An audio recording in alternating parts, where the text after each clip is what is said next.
So when I was born in China in the early 1980s, my country was still a place of scarcity.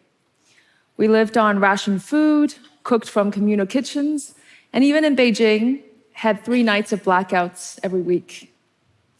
I remember reading poems with my father by candlelight, special memory from times when Chinese people had little. And fast forward 3 decades, China has turned into a country of abundance, especially when it comes to technological power. From high-tech to business tech to everyday tech, there isn't anything you can't find, only things you can't imagine. I can buy a can of Coke by scanning my face. A few years ago, I called for toothpaste from my hotel room, and it was delivered to me by a robot. I've seen people live in remote Tibetan mountains, blast off cool music with Walkmans powered by solar cells, and Chinese solar technology light up homes for African kids who used to study by candlelight, just like me when I was growing up. So this striking swell of innovation happened even though China remains a developing country with just a little more than $10,000 of per capita GDP. So today, I want to offer you a different lens to look through, one that shows a unique model that has fostered innovation and technological growth. Now, the system is far from perfect. And like you, I worry about the rising tensions of a tech race and beyond. But I also believe that, as in any relationship, a better understanding of each other is going to help us more likely to find common goals to work on, rather than a downward spiral that harms all.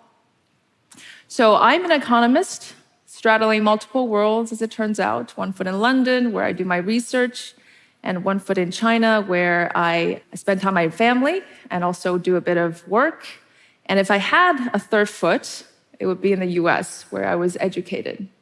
So I can totally see why there's so much misunderstanding and incomprehension about this mega country that has defied conventional wisdom. So let's start out with how China's innovating.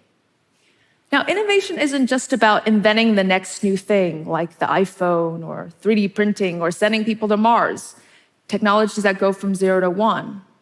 It could be new applications, business models, better processes that lower costs. These 1 to N innovations are just as important. Whatever makes us leaner, cleaner, and more productive all count. So TikTok might not be the first short video app, but it has garnered more than 1 billion users around the world. The Chinese EV company, BYD, didn't make the first prototype. But compared to Tesla's price point, the $15,000 EV cabs that I've taken with 500,000 kilometers of range can meaningfully lead to lower emissions and mass adoption. And in the same way, Chinese mobile phones might not be as revolutionary as iPhone, but in African countries, their market share is well over half. So this actually solves one big problem for developing countries, which is the lack of access to suitable technologies that they can actually use.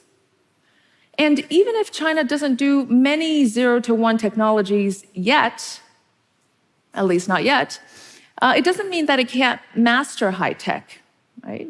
It conducted the first quantum video call, and it launched the first drone that can carry a passenger in air. So let's go behind the scenes.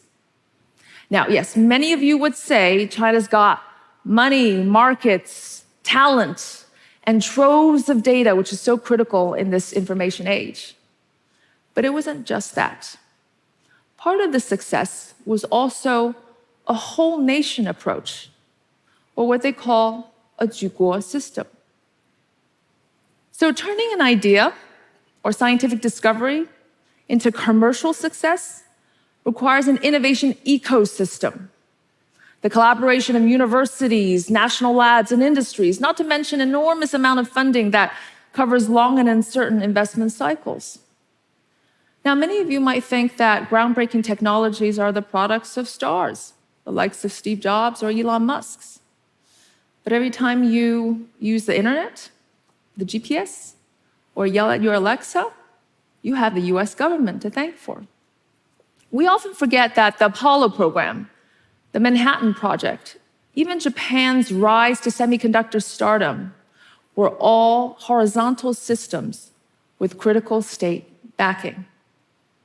Now, China's 举国 system is an entire nation behind one strategic goal: mobilizing national resources, casting the net wide, not tallying costs. And it's the same system that's used to reap as many Olympic gold medals as possible.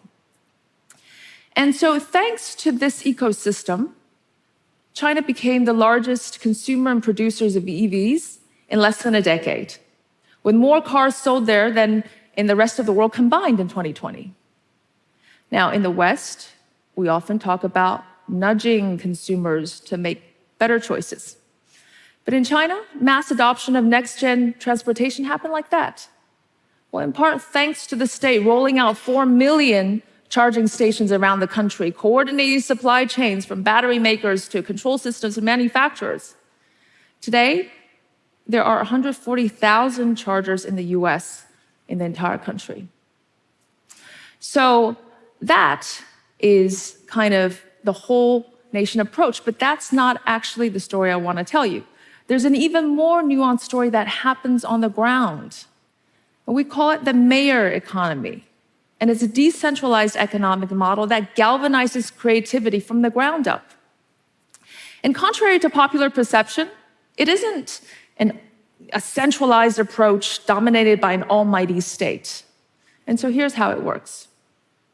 So NIO is one of the top 3 EV companies in China. Its cars are driven everywhere on the streets of Beijing and Shanghai. Now, 2 years after it was listed on NASDAQ in 2018, it was on the verge of bankruptcy. Now, at this point, the local government of Hefei, a small town in eastern China with 5 million people, convinced it to move its headquarters there. The local government injected $1 billion in exchange for a 25% stake, arranged more loans for the company, and most importantly, organized an entire supply chain around NIO. It took only a year before NIO's production grew by 81%. Its market cap went from $4 to $100 billion.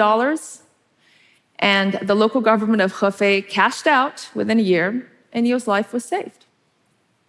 And so for every local government behind a NIO, there's another mayor behind a competitor. And there are literally hundreds of EV companies vying for survival in ruthless competition. So if you are actually a promising tech company, local governments will move mountains to help. Remove red tape, check. Find you more financing, check. Get a job for your spouse, check. Piece of cake. They are a one-stop shop, as they like to call themselves. Now, in the vigorous bid for Amazon's second headquarters, there were some creative offers. One state sent a giant cactus as a gift. Another state offered to rename a town Amazon.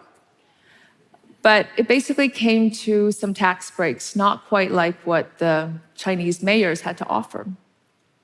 But of course, the US government is no stranger to supporting big shot companies like SpaceX and Tesla, offering billions in benefits. But in China, it's really this marriage between hypercharged local officials and intrepid entrepreneurs of all ilk that is at the heart of its model. And here's why. So the local government of Hefei, the one that made a killing with NIO, well, it wasn't just after the return on investment per se, but it was by luring companies like NIO that is looking to create a mini Silicon Valley of sorts, an industrial cluster, a talent pool, a flourishing retail and service industry. That gets them more jobs, more tax revenues. And guess what? Even the real estate and land they own are suddenly worth more, all because of the economics of agglomeration and multiplier effects. Because the local mayors are actually an equity stakeholder of the entire city. So, in sum, it's this political centralization and economic decentralization that is actually a simple representation of China's model. It's the same model used to urbanize, to grow, and now to innovate. Now, for all of its successes, there were huge costs, I admit. Waste left in the wake, inefficient investments, wrong bets. Now, some of these challenges are being addressed, thankfully, like environmental degradation, but there are others that remain in urgent need of fixing. So I'm not suggesting that there's some universal recipe, or that it's perfect, or that it can be easily replicated. But what we do know is that there's more than one way of making things work. And recognizing that there's some wisdom to China's approach doesn't mean endorsing all of it, but I guess there's something to learn from each other.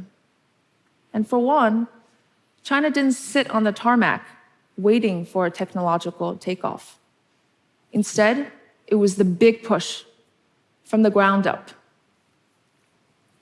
So I came to the US as an exchange student in 1997, and I was mesmerized.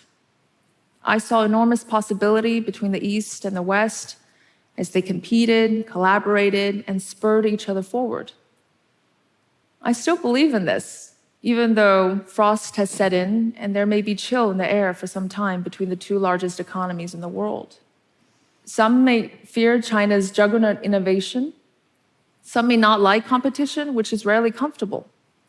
But having someone in your rearview mirror helps you keep up the pace. Japan's technological rise in the 1980s pushed the US to overhaul its innovation system and regain the lead in the 1990s.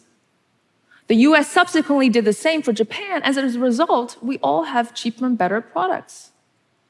Today, Chinese EV company BYD is pushing Tesla to new heights, and vice versa. Tesla opted for a Chinese battery maker, which is pushing the German government to do more in that space. And it's that mutual learning and constant threat of being overtaken that pushes the technology frontier further and beyond. But one thing's for sure true, it just doesn't happen in geographical isolation. So I've come here, and I imagine the possibilities between the two countries. And I understand that there are national security concerns that countries will have to respect. But not everything is about national security. The $1 trillion or more at stake with the economic disengagement between the two largest countries can do so much as eradicate malaria, end world hunger, conserve biodiversity, and more. So let's not forget that there are more sacred things in life, such as a brighter future for our children and a cleaner earth. Let's not forget that in the developing world, there's still so much unnecessary misery, and that its people also have the right to enjoy the dignity in life as those who are more fortunate. And so for all of this to happen, it seems to me that what we ultimately need is the cheapest and best technologies, rather than worry about where they come from or who will dominate. Thank you.